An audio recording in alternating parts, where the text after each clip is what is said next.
So this is it, the 2021 Geely Azkarra Luxury. There's only one variant left here in the Philippines. They got rid of the non-hybrid premium variant. So first impressions of the look, I love how this looks. Probably my favorite looking Geely of the bunch against the Cooley and the Okavango. This expanding Cosmos grille. This even looks nice, the chrome part of it.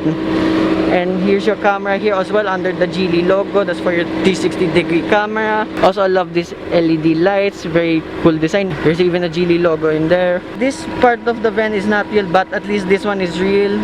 And ground clearance is 163 millimeters, which is generous, but it's lower than the Okavango and the Coolray Sport itself. But still not bad. And surprising, this has an off-road mode. I will get to that later. Also nice looking wheels. You have a silver lining here as well in the cladding. And then also here on the side, I almost missed your 48 volt electric motor synergy badge. Side mirrors. There's even a camera below it. You also have a floating roof design similar to a Coolray. And then the back of it, it looks like a crossover that shall not be named. I'll be honest with that. You even have a 4-wheel drive badge here. Also nice brake lights. They're big. They stretch all the way here to the side and here in the back. Also, you have one massive Geely logo here in the back. Then your Azkarra logo. Okay, just few cladding like in front. And surprise, these are not fake exhaust because the exhausts are inside. There's also shaped similar to this. So I commend Geely for designing that. It's not like you design this and the exhaust stick under. No, it's still inside there. It's quite hot. I'm not touching it. And then also nice looking spoiler here. Look at that. Very well designed. So let's look at it one more time in the front. Yeah, this is my favorite looking Geely so far. So now I'll show you the interior. This key looks sick, by the way. Now I'll show you the interior. So this is the interior of the Geely Azkarra Luxury. Wow. Okay, so having driven a BMW X3 a few days ago, this door stud sounds amazing. It sounds really thick. And also, one of the best looking interiors in the entire Geely lineup. Look at that. So you have here your physical buttons for your climate control. And look how responsive this is. So mode. That's good. But oh, and also I would say this aircon is so cold. I tried it out myself earlier on a hot day. So let's lower it down so you can hear me. Also, this is one of the best 360-degree cameras I've ever tried. Kind of similar to a Euro, like a BMW and a Mercedes, I would say that. So you even have a 3D view. Look at that.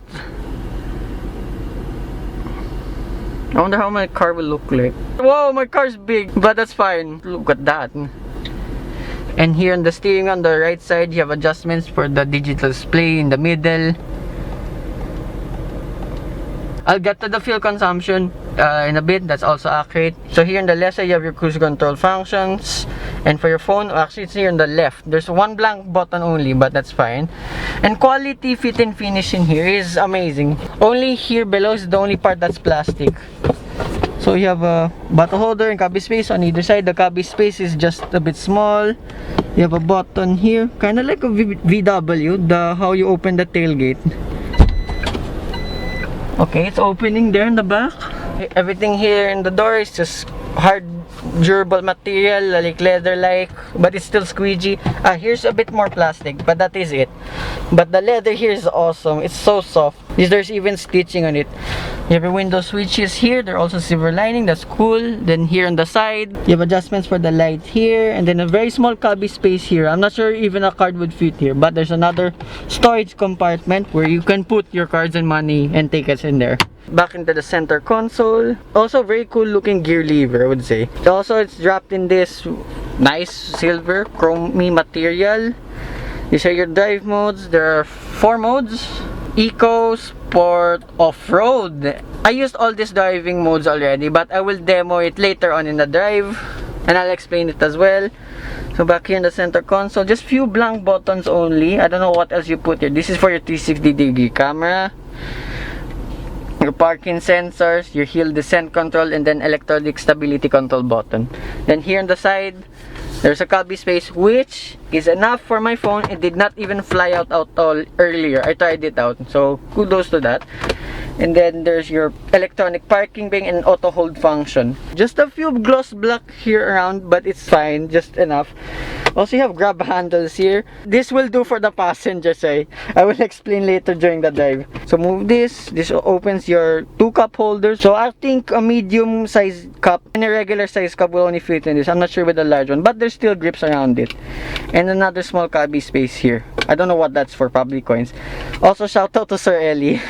Also, very nice squeegee material here as well on top of the dashboard.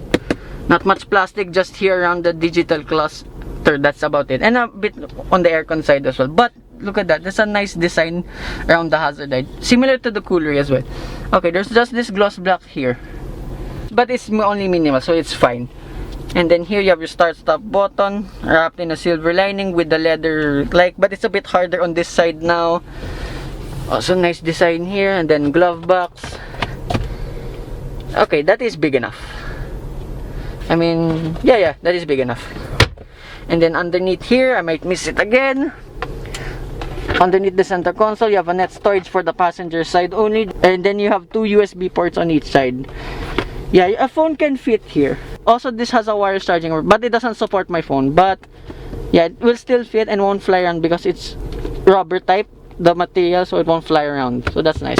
And here in the central glove box, holy moly, that is deep. Okay, this also acts as your fridge. Yeah, you can even adjust how cold you want it to be. That's cool. Look how deep that thing is. Okay, look at that. That's so deep. Yeah, look, like my whole arm can fit in there. Wow. It even stretches all the way in there pa, just a little bit. Then above here you have your switches for your lights, and then you have a sunglasses holder in there, and then controls for your panoramic sunroof.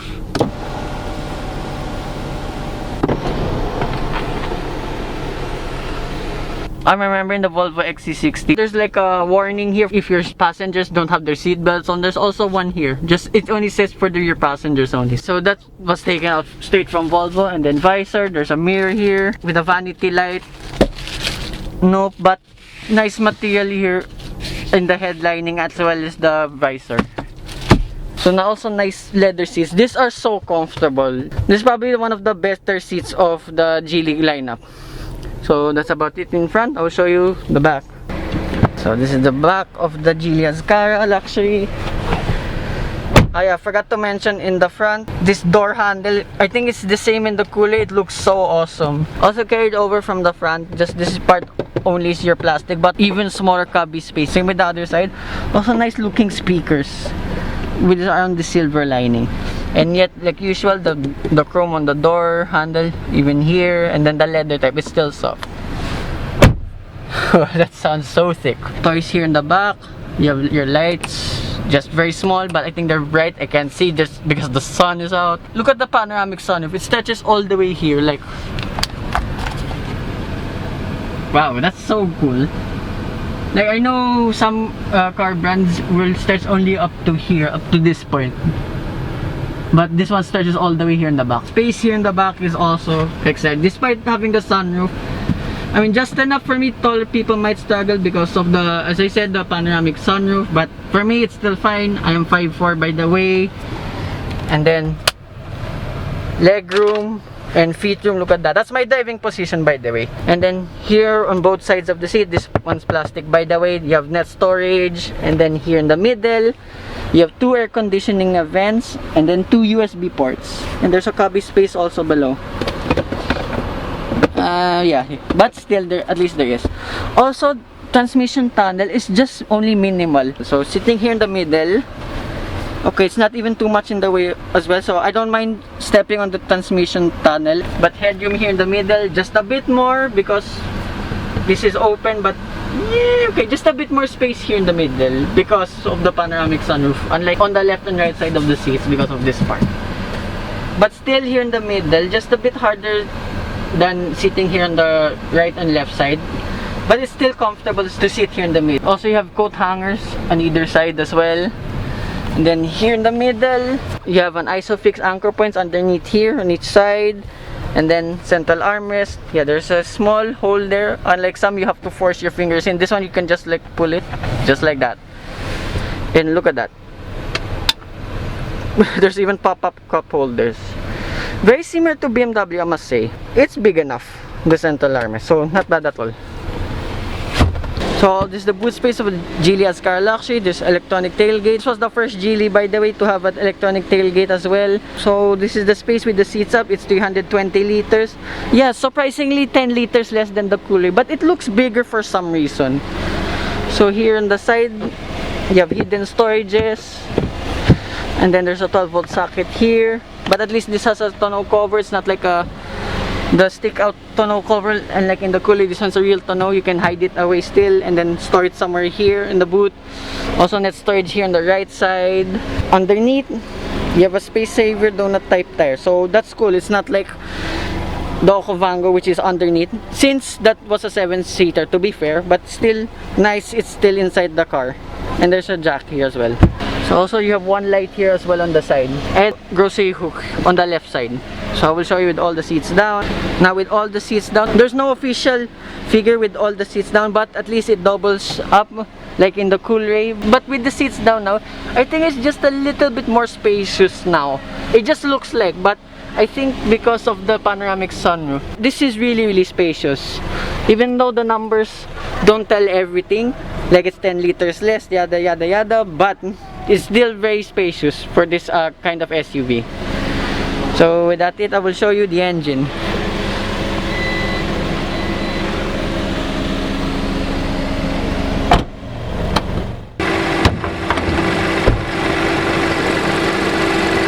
So this is the engine of the Geely Azkarra Luxury. This is the only Geely in the lineup. How to open the boot? It's similar to a BMW. Like you have to pull it twice, then it just opens. That's why if you saw the shot earlier, it was so easy to open. And going back here in the engine, this is a 1.5 liter turbocharged 3-cylinder engine mated to a 48-volt mild hybrid system that produces 190 horsepower and 300 Newton meters of torque. And as well, this is also a 7-speed wet dual clutch transmission, same with the rest of the Geely lineup. And as you can see, there's a lot of plastic, but it's there for a reason. That's here to absorb the heat from the engine, to avoid it going into the cabin as well. And as you can see, it also helps with the vibration. Look how much vibration there is on the engine. That is a characteristic for 3-cylinder engines, but like all the Geelys that I've driven, there was no shrouding whatsoever, even from startup, from a cold start. I'm very impressed how they engineered this engine. Like, it's technically the same in the Coolray Sport and the Okavango, but a bit more similar to the Okavango because it also has a mild hybrid system. And then underneath, here's your battery. It's very small. Look at that. So yeah, I'm expecting also for this to be a very peppy drive. And also, like all the views I've seen, this has a very good low-end torque, possibly even tuned better than the Okavango itself since it's a bit lighter. So with that, let's go for a drive. This was after the drive. I noticed something, okay? I took off my seatbelt. I'm gonna park it now, right? The hazard lights will turn on the moment you open the door. Just something I noticed. Then after a short while, it turns off. Also something I noticed with the door. So usually some cars, you just open it, it will automatically unlock if you're on the driver's side. To do this in the Azkarra, I noticed you have to pull it twice. First to unlock, and then finally it can open. That's actually a cool feature. Before we set off, unlike the Coolray Sport and the Okavango, this 360-degree camera will automatically turn off at 15 kilometers per hour, so a bit lower than the other two. So driving the Geely Azkarra Luxury, this could be my favorite Geely right now. I know I love the Coolray Sport Limited to my heart, but this Azkarra is something else. And just watch this. Oh! Wow! This thing's incredible. I've already driven it around before I started filming because we ran out of gas. I have driven a lot of BMWs and one Mercedes SUV. And I've driven BMW X3 just recently. And I've driven an X1, as I said, also off camera. This handles just as good as them. I can't believe it. No, I was just in eco mode. Let's try sport mode. Oh! Okay, it does push you back in your seat. Wow. Wow. Yeah, even though the steering is light, it's not as light as I would say as like the Okavango. This one has better weight to it, and that's why it handles a bit better than that too, because it's a shorter car. This is an SUV, not an MPV. Azkarra exceeded my expectations because, sadly, as I said earlier, it's one of the most overlooked Geelys right now, and probably one of the most underrated as well. Sadly, that's the case for this Azkarra. They even got rid of the base variant, the premium. That's why only the luxury is left. So let's try the turning radius. Also, this camera's also one of, as I said earlier, one of the best as well. The 360-degree camera. Turning radius is not as bad as you think. Okavango is just tiny bit wider, based on my experience only. Yeah, but it's so easy to maneuver. And the dual clutch, yeah, it's very similar, I would say, to its competitor, the Cherry Tiggo 8 luxury. Even though that's a 7-seater, but it has a dual clutch, unlike the Tiggo 7 Pro. It tends to be jerky ever so slightly only, but proper throttle input only. I've driven already a lot of Chinese brands with dual clutches. I got used to this Azkarra pretty quickly, and I'd say it's not bad as well. The throttle, for some reason, has nice weight to it. Maybe that's the 48-volt mild hybrid system doing its thing. Maybe, I don't know. Also, the brakes, just small travel only, high bite. Yeah, the suspension is a little firmer, but it's still by no means an uncomfortable car. Going to a gas station earlier, yeah, it's so comfortable. Like over humps and bumps, as I said, it soaks up the bumps really well. And I haven't tried sport mode yet.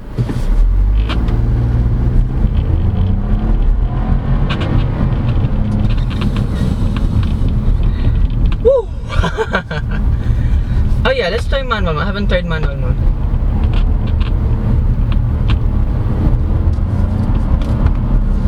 Characteristics of dual clutch, they shift up and down pretty quickly. So let's try a bit faster pace now. Oh okay, calm down. Yeah, this feels way punchier than the Coolray. Of course, the Coolray later on will pull ahead since it's a lighter car. This one, it won't be far off against the Coolray. Yeah, manual mode, something else. It's on another level. It's so responsive. It's surprisingly not jerky despite being in manual mode. Okay, let's just chill. There's also comfort mode, just slight hesitation only, but it's still progressive with its power. In eco mode, it will tend to be more hesitant. I noticed that earlier, but it still will pick up pretty quickly. So I'll just leave it in comfort mode. For obvious reasons, I will not try off-road mode. But I discovered in off-road mode, it will turn off automatically after 60 kph. Volvo in off-road mode will turn off after 20 kilometers per hour or 30 if not mistaken. This one is a bit higher speed at like 60 kilometers per hour. So okay, it's just something I noticed. Yeah, against an XC60, they handle somewhat similar, I would say. Just being honest only. Like at low speeds, of course, this is a bit sportier than that. This can compete in handling wise only with the BMWs, the X1 and the X3. At this price point, look what you can get with all the tech, almost all the tech in the world. My only nitpick only, no paddle shifters. That is it. That is literally my only complaint with this car. And going back against the Coolray and Okavango, why this has always been overlooked? Because it's the most expensive Geely in the range, and when this first came out, of course it was pioneered with the first in class with the 48-volt hybrid, mild hybrid system. I expected a 7-seater, but the Okavango came, so everyone's happy. That was the problem now for this Azkarra. It's competing against the Coolray and Okavango itself, because everyone will either get the entry level, the Coolray, the smallest car as well, the Coolray, or the biggest car, which is the Okavango. That's why this has always been overlooked, and this is slightly more expensive than the Urban Plus itself that I also driven. It's trying to be a Euro car at a budget level. I commend Geely for that. So I hope they don't kill this off, because I would buy one.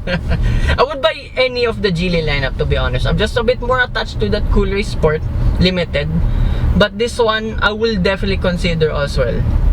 And let's check the fuel consumption now. Okay, on the way out to the gas station, my lowest figure was 6.4 kilometers per liter. But right now, just here inside the village, I've been averaging 10.1 kilometers per liter. Dang, that's efficient. The start-stop function is not as jerky as like some of its competition. Like, okay, let me demo it. The engine will turn off by itself. If it will do it.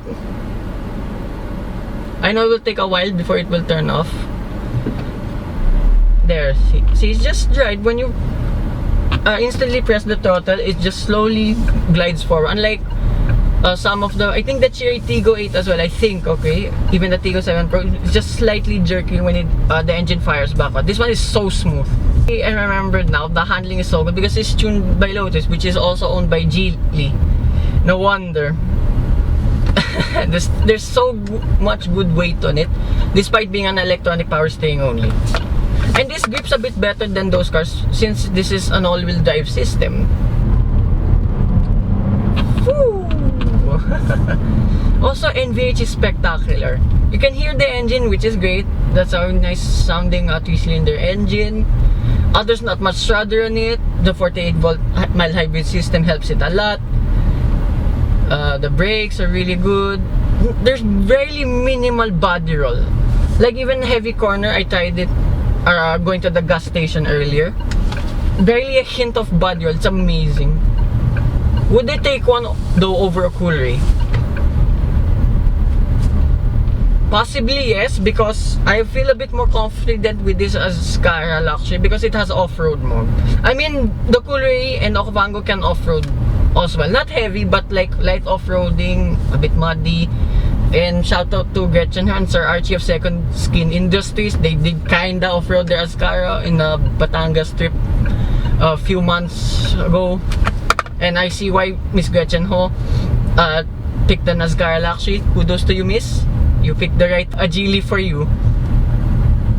So yeah, but an underrated Geely. I wish this will still stay in the lineup in the future. I know there are 2 more models coming, if not mistaken, a sedan, possibly an M Grand, and the Xingwei L.